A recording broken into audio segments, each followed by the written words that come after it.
আসসালামু আলাইকুম প্রিয় শিক্ষার্থীরা, আমরা আজকের লেকচারে জানবো হচ্ছে তড়িৎ ক্ষেত্র কী জিনিস বা তড়িৎ প্রাবল্য বা তড়িৎ তীব্রতা। এই জিনিসগুলো কিন্তু সেম। তড়িৎ ক্ষেত্র যা, তড়িৎ প্রাবল্য তা, তড়িৎ তীব্রতা তাই, সেম জিনিস। তড়িৎ ক্ষেত্র নির্ণয় করতে বললে, তড়িৎ প্রাবল্য নির্ণয় করতে বললে, তড়িৎ তীব্রতা নির্ণয় করতে বললে সেম জিনিসই করতে হয়। এখন এই জিনিসটা কি, এটা আসলে আমরা আগে একটু বোঝার চেষ্টা করি যে তড়িৎ ক্ষেত্র বা তড়িৎ প্রাবল্য বা তড়িৎ তীব্রতা জিনিসটা কি। তো প্রথমে এটা এইভাবে প্রশ্নও করতে পারে আপনাকে 3-4 মার্কের জন্য যদি জিজ্ঞেস করে যে তড়িৎ প্রাবল্য, একটা বিন্দু চার্জের জন্য তড়িৎ প্রাবল্য নির্ণয় করো, তখন আপনি কিভাবে আনসার করবেন। দেখেন, প্রথমে আপনি যেটা লিখবেন সেটা হচ্ছে ধরি এ বিন্দুতে প্লাস কিউ চার্জ আছে। কতটুকু চার্জ আছে? Plus Q charge. এবং এ বিন্দু হতে আর দূরত্বে, কতটুকু দূরত্বে?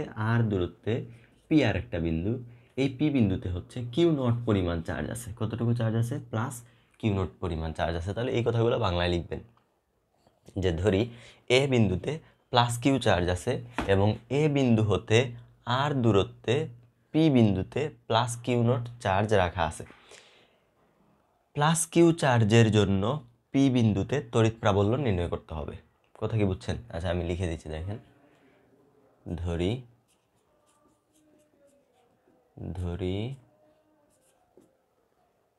এ বিন্দুতে প্লাস কিউ চার্জ আছে এবং এ হতে স্মল আর দূরত্বে পি বিন্দুতে প্লাস কিউ নট চার্জ।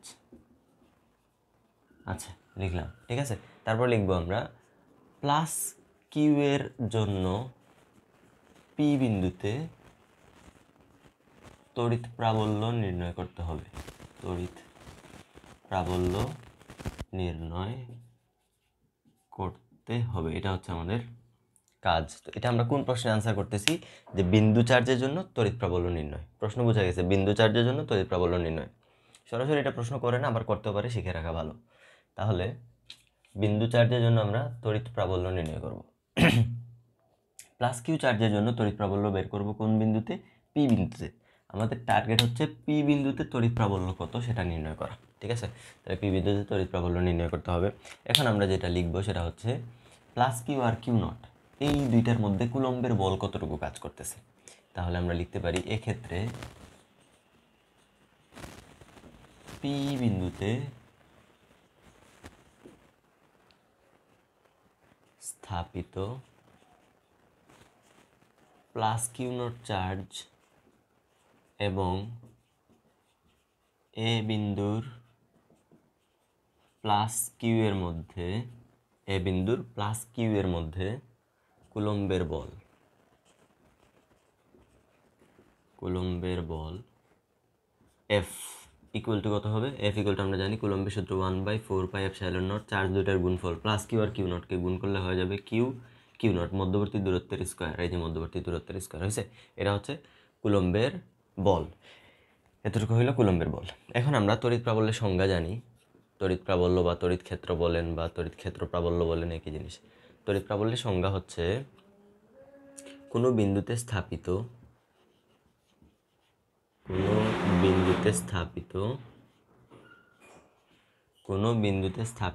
একক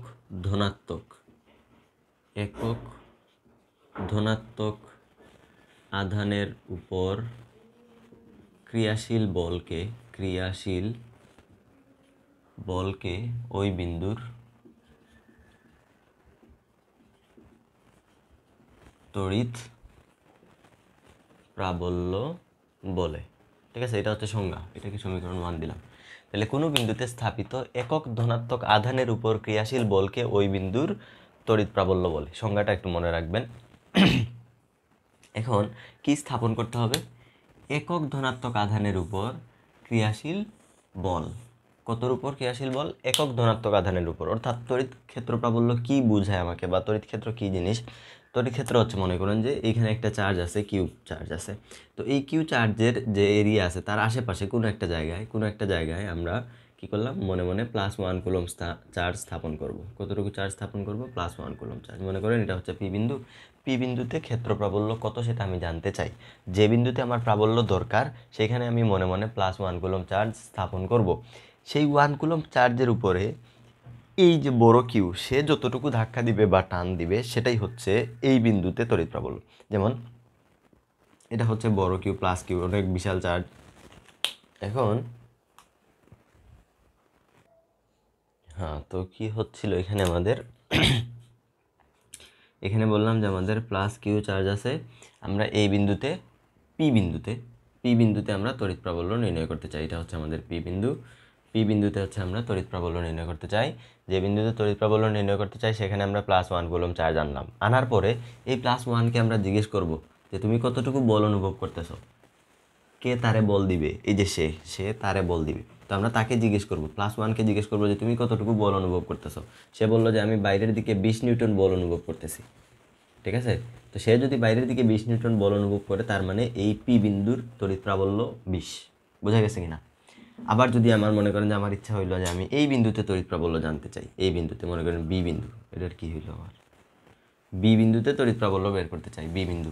তাহলে আমরা কি করব, বি বিন্দুতে +1 কুলম্ব চার্জ নিয়ে আসবো, বি বিন্দুতে +1 কুলম্ব চার্জ নিয়ে আসবো। এখন +1 কুলম্বকে আমরা জিজ্ঞেস করবো যে তুমি এইখানে এই জায়গায় কতটুকু বল অনুভব করতেছো।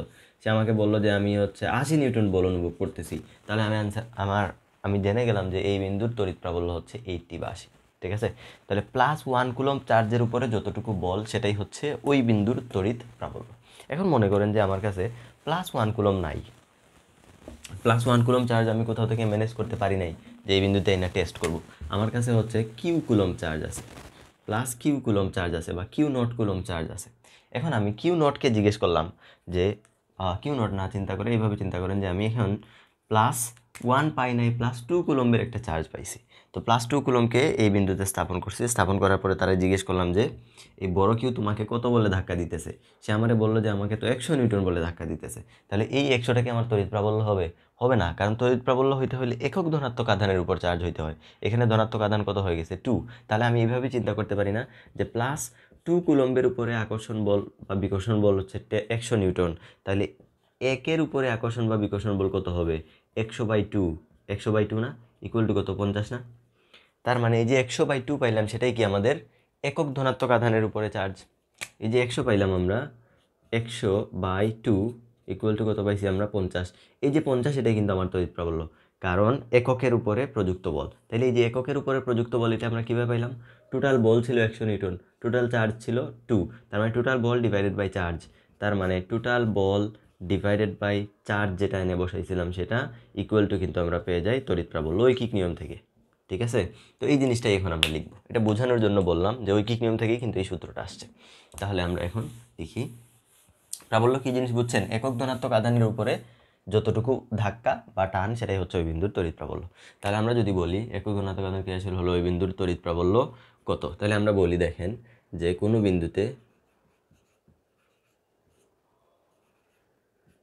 বিন্দুতে +Q0 চার্জের উপর প্রযুক্ত বল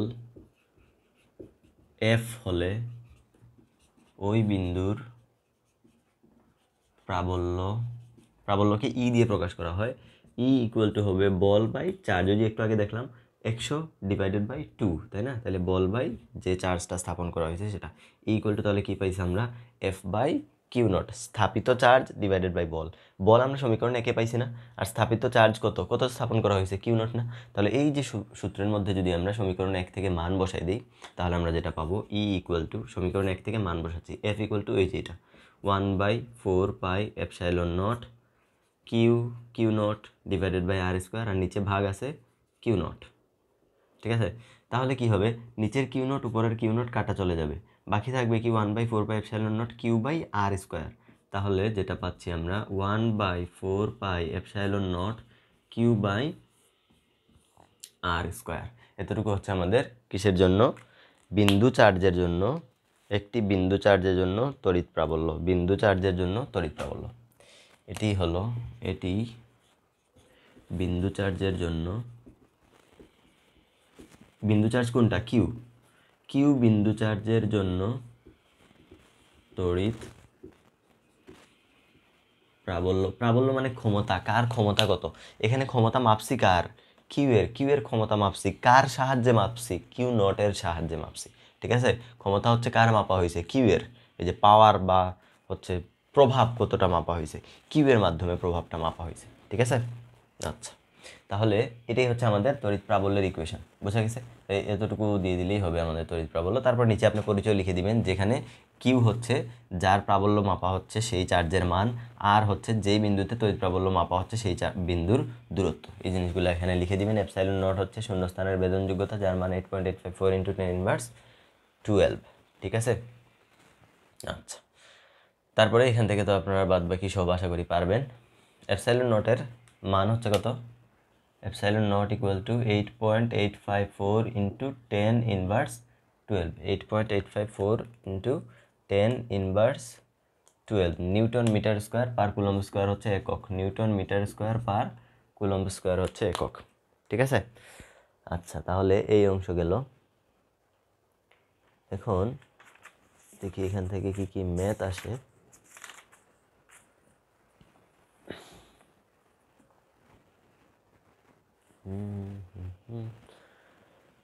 দুইটা চার্জ দেওয়া থাকতে পারে, দুইটা চার্জের মাঝে তড়িৎ ক্ষেত্র প্রাবল্য আপনারা নির্ণয় করতে বলবে।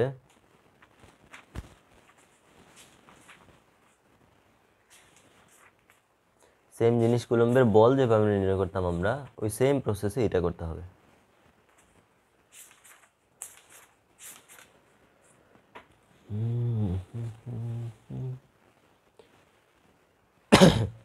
দুটি চার্জের দূরত্ব 10 মিটার, এদের সংযোগ রেখার কোনো বিন্দুতে তড়িৎ ক্ষেত্রের মান 0 হবে।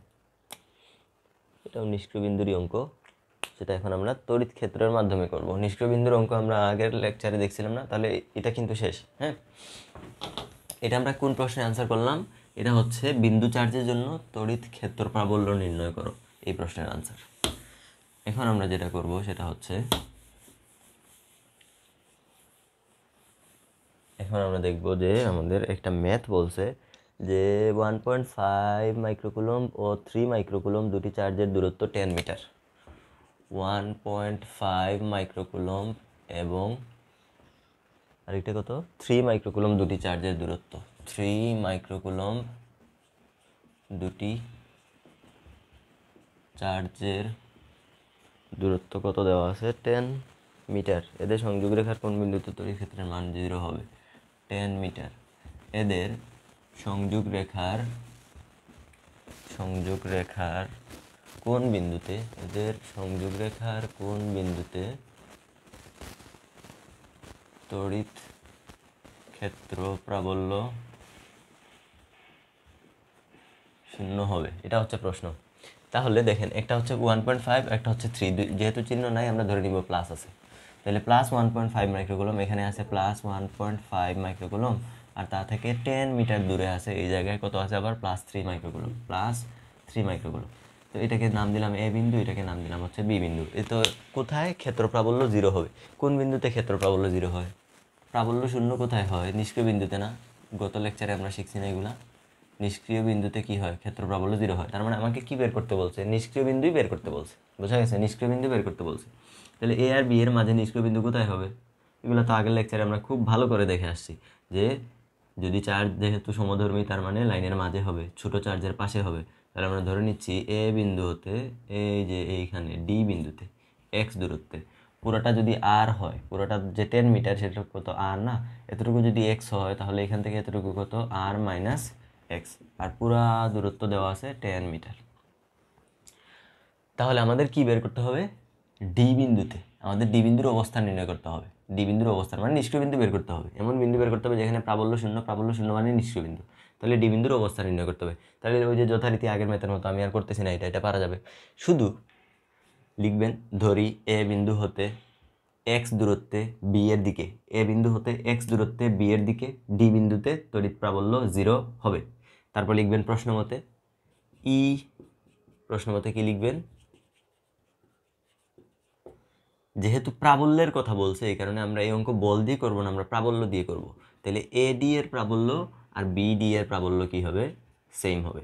এখন প্রাবল্যের সূত্র একটু আগে আমরা শিখে আসছি না, 1/4πε0 Q/r², Q/r², তাই না? Q/, কি হয়, r² হয়।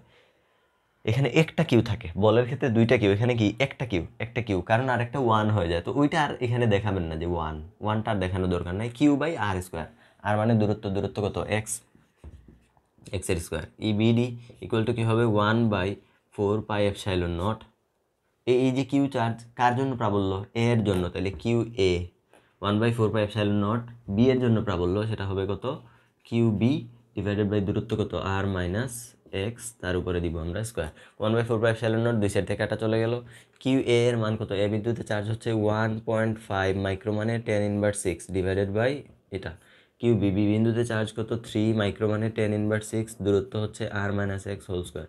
দুই সাইড থেকে মাইক্রো কাটা চলে যাবে, 1.5 দিয়ে 3 কাটলে 2 হয়। আচ্ছা যাই হোক, ওটা লিখতেছি না। r-x নিচে আর উভয় পক্ষে স্কোয়ার আছে, যে কী করছি, r-xটাকে এখানে নিয়ে গেছি, 1.5টাকে নিচে নিয়ে আসতেছি। তাহলে এগুলো আমি আর বারবার দেখাচ্ছি না, কারণ গত লেকচারে আমরা ভালো করে এই জিনিস পড়ছি। 3/1.5, এখান থেকে আপনি এক্সের মান বের করবেন। আমি আর এটা লম্বা করবো না, এটা আপনাদের নিজেদের হোমওয়ার্ক, নিজেরা করবেন, ঠিক আছে? আচ্ছা, তাহলে এখান থেকে এই টাইপের ম্যাথ আমরা করতে পারবো আশা করি। ওকে, আচ্ছা এখন আর কি লাগবে, সংযোগ রেখা, তড়িৎ দ্বিমেরু, প্রথম তড়িৎ দ্বিমেরু গঠন করে, তারপরে ওকে। তাহলে এই টাইপের ম্যাথ বাকিগুলো আশা করি পারা যাবে না, পারতে হবে, অবশ্যই পারতে হবে। এত ভালো করে পড়াইতেছি, আগের লেকচারে আমরা কত সুন্দর করে ম্যাথগুলো সলভ করছি, তাই না? পারতে হবে, অবশ্যই পারতে হবে। না পারলে হচ্ছে আমার জিজ্ঞেস করবেন যে ভাই এই জায়গায় আটকে গেছি, এখানে একটু হেল্প করেন, আর চেষ্টা করতে হবে। এখন আসেন যে আরও একটা টাইপের ম্যাথ হইতে পারে, সেটা হচ্ছে কি, এটা পরীক্ষায় আসে নাই কখনো, বাট আমাদের শিখে রাখা উচিত, কারণ নতুন কিছু না, কঠিন কিছু না। বায়ুর মাধ্যমে এত মানে দুটি চার্জ পরস্পর হতে 8 সেন্টিমিটার দূরে, চার্জদ্বয়ের সংযোগ সরলরেখার লম্ব সমদ্বিখণ্ডকের উপর 3 সেন্টিমিটার দূরে তড়িৎ তীব্রতা নির্ণয় করতে হবে। 2 মাইক্রোকুলম্বের দুইটা চার্জ রাখা আছে 8 সেন্টিমিটার দূরে। এখানে হচ্ছে +2 মাইক্রোকুলম্ব, এখানেও আছে +2 মাইক্রোকুলম্ব, যাদের মধ্যবর্তী দূরত্ব হচ্ছে 8 সেন্টিমিটার। লেখা দেখা যাবে কি না, যাচ্ছে না। এই যে 2 মাইক্রোকুলম্ব, এখানে আছে 2 মাইক্রোকুলম্ব, এটা হচ্ছে 8 সেন্টিমিটার। এদের আমাকে যদি বলে যে এই যে দুটো চার্জ আছে, তাই না, তো আমাকে বলছে যে তাদের মধ্যবিন্দুতে বা হচ্ছে এরকম একটা বিন্দু দিয়ে দিল যে এই দূরত্বটা হচ্ছে 8 সেন্টিমিটার। আমাকে এইখানে একটা বিন্দু দিয়ে দিল, যে বিন্দুটা এখান থেকে হচ্ছে 1.5 সেন্টিমিটার দূরে আছে, এই বিন্দুর নাম হচ্ছে ডি বিন্দু। আমাকে বলল যে ডি বিন্দুতে প্রাবল্য নির্ণয় করে দাও, ডি বিন্দুতে প্রাবল্য নির্ণয় করে দাও। তাহলে আমি কি করব, ডি বিন্দুতে প্রাবল্য নির্ণয় করব। এ এর জন্য প্রাবল্য ডি বিন্দুতে, বি এর জন্য প্রাবল্য ডি বিন্দুতে। ওকে, একটু দেখেন, এ এর জন্য ডি বিন্দুতে প্রাবল্য ই এ ইকুয়াল টু কি হবে, 1/4πε0। এ বিন্দুর চার্জ কত, 2 মাইক্রোকুলম্ব, তাহলে 2 × 10⁻6 ডিভাইডেড বাই দূরত্ব কত, পুরোটা 8 সেন্টিমিটার, এতটুকু 1.5 সেন্টিমিটার, তাহলে এতটুকু কত, 6.5। এতটুকু কত, 8 - 1.5 না, তাহলে 6.5 হবে। এই যে এখান থেকে এতটুকু কত, তাহলে 6.5 সেন্টিমিটার। তাহলে এই যে 6.5 সেন্টি মানে 10⁻2, তার উপরে দিলাম r², বুঝছে? তাহলে এখান থেকে আমি পাবো 1/4πε0 মানে 9 × 10⁹ ইন্টু 2 × 10⁻6, 6.5 এর স্কোয়ার থাকবে নিচে, ইন্টু 10⁻, থাকবে 4, এখানের 4 এখানে 4, কিছু একটা করে মনে করেন যে এখান থেকে কিছু একটা আসলো, কিছু একটা আসবে। আমার কাছে এখন ক্যালকুলেটর নাই, কিছু একটা আসলে মনে করেন যে এটার ভ্যালু কত আসছে, আমরা ধরে নিচ্ছি, কি ধরে নিব, ক আসছে, এটার ভ্যালু আসছে ক নিউটন পার কুলম্ব। আবার বি বিন্দু হিসাব করবো এখন, বি বিন্দুর জন্য প্রাবল্য কত, 1/4πε0। বি বিন্দুতেও charge same, 2 × 10⁻6 microcoulomb divided by দূরত্বের স্কোয়ার, তাই না? দূরত্ব কত, 1.5, তাহলে 1.5 × 10⁻2, 100 দিয়ে ভাগ করা লাগে, তার উপরে স্কোয়ার করে, মনে করেন যে এখান থেকে পাইলাম আমরা খ নিউটন পার কুলম্ব। তাহলে ক আর খ। এখন এই যে এ বিন্দুর প্রাবল্য পাইলাম আর বি বিন্দুর প্রাবল্য পাইলাম, এটা কিন্তু নিষ্ক্রিয় বিন্দু না, 1.5 যে এটা কিন্তু নিষ্ক্রিয় বিন্দু না, র্যান্ডম একটা বিন্দুতে আমার প্রাবল্য বের করতে বলছে আমাকে। এখন একটা জিনিস চিন্তা করেন, এটা কি প্লাস চার্জ না? এটা যদি প্লাস চার্জ হয়, ডি বিন্দুতে আমি মনে মনে কি স্থাপন করি, প্রাবল্য নির্ণয় করার জন্য মনে মনে +1 রাখতে হয়। তাহলে এইভাবে চিন্তা করেন যে এখানে আছে এ, এখানে আছে বি, এখানে হইলো আমার ডি, এখানে মনে মনে আছে কত, +1, এখানে আছে প্লাস চার্জ, এখানে আছে প্লাস চার্জ। এই প্লাসকে এই বরাবর ধাক্কা দিচ্ছে, তাই না? তাহলে তড়িৎ প্রাবল্য কোন দিকে? এর দিকে, এদিকে। আবার এখানে যে চার্জ আছে সেটাও প্লাস, এই প্লাসকে আবার এই বরাবর ধাক্কা দিচ্ছে, তাহলে বি এর কারণে যে তড়িৎ প্রাবল্য সেটা উল্টা দিকে। দুইটা দুই দিকে না? দুইটা দুই দিকে, তাহলে যোগ হবে নাকি বিয়োগ হবে? দুইটা প্রাবল্য যদি একই দিকে হয় তাহলে যোগ হবে, যদি বিপরীত দিকে হয় তাহলে বিয়োগ হবে। একই দিকে হইলে যোগ হবে, বিপরীত দিকে হইলে বিয়োগ হবে। বিয়োগ কোনটা থেকে কোনটা বিয়োগ হবে? বড়টা থেকে ছোটটা বিয়োগ হবে, বড়টা থেকে ছোটটা বিয়োগ হবে। তাহলে অতএব মোট প্রাবল্য বা লব্ধি প্রাবল্য বা নেট প্রাবল্য মানে টোটাল প্রাবল্য হবে কি? এখানে দেখতেছি দুইটা দুই দিকে, এই কারণে বিয়োগ হবে, বড়টা মাইনাস ছোটটা। আমরা ধরে নিচ্ছি যে বিটা বড়, তাহলে আমরা এই যে খ থেকে ক বিয়োগ করে দিব। যদি ক বড় হয় তাহলে ক থেকে খ বিয়োগ করে দিব, যা আসবে তত নিউটন পার কুলম্ব আসবে আমাদের আনসার। বোঝা গেছে কিনা? তাহলে এইভাবে আমরা লব্ধি প্রাবল্য নির্ণয় করতে পারবো যে কোনো বিন্দুতে। এখন চিন্তা করেন যে আমি আরেকটা প্রশ্ন দিই, এটা আপনাদের হোমওয়ার্ক, এটা করে আমাকে দেখাবেন। সেটা হচ্ছে এই যে এ বিন্দু, এখানে হচ্ছে বি বিন্দু, তাদের মধ্যবর্তী দূরত্ব আমার কাছে দেওয়া আছে, সেটা হচ্ছে কত দিব? মনে করেন যে 5 সেন্টিমিটারই দেওয়া আছে। এ বিন্দু হতে এখানে চার্জ হচ্ছে +9 মাইক্রোকুলম্ব, আর এখানে চার্জ আছে -2 মাইক্রোকুলম্ব। এখানে +9, এখানে -2। এ বিন্দু হতে এটা ডি বিন্দু, এ বিন্দু হতে 1 সেন্টিমিটার দূরে, এ বিন্দু হতে কত দূরে? 1 সেন্টিমিটার দূরে ডি বিন্দুতে লব্ধি প্রাবল্য নির্ণয় করতে হবে। ডি বিন্দুতে লব্ধি প্রাবল্য বা শুধু প্রাবল্য বললেও একই জিনিস, লব্ধি প্রাবল্য নির্ণয় করতে হবে। তাহলে এ এর কারণে ডি বিন্দুতে একটা প্রাবল্য থাকবে, ই এ বের করতে হবে। বি এর কারণে আর একটা থাকবে, ই বি বের করতে হবে। কিন্তু প্রাবল্য বের করার সময় আমরা প্লাস মাইনাস চিহ্ন ব্যবহার করি না, চার্জের মানটা শুধু নেই। এইটা -2 হইলেও মানটা নিব শুধু, ঠিক আছে? মান নেওয়ার পরে আমাদের ডিসিশন নিতে হবে যে এই ক্ষেত্রে যোগ হবে নাকি বিয়োগ হবে। এখানে আমরা মনে মনে +1 রাখবো, তাহলে এই প্লাসকে এই বরাবর ধাক্কা দিবে, সেটা হচ্ছে ই এ। এই মাইনাস এই প্লাসকে আবার এই বরাবর টান দিবে, তাহলে ই বি। দুইটা একই দিকে না? দুইটা একই দিকে, সেক্ষেত্রে কী করতে হবে? এরকম ই এ বের করতে হবে, ই বি বের করতে হবে, তারপরে দুইটা কী করতে হবে? যোগ করতে হবে। অর্থাৎ এই ক্ষেত্রে আইসা ক এবং খ কী হয়ে যাবে? যোগ হয়ে যাবে। এটা আপনাদের হোমওয়ার্ক। বুঝছেন আমি কি বলছি? এটা হচ্ছে হোমওয়ার্ক, এটা আপনারা নিজেরা করবেন। ওকে, এটা নিজেরা করে আমাকে দেখাবেন আপনারা। তাহলে ভালো থাকেন, আর এটা হোমওয়ার্ক সলভ করে আমাকে দেখাবেন। ওকে, আল্লাহ হাফেজ।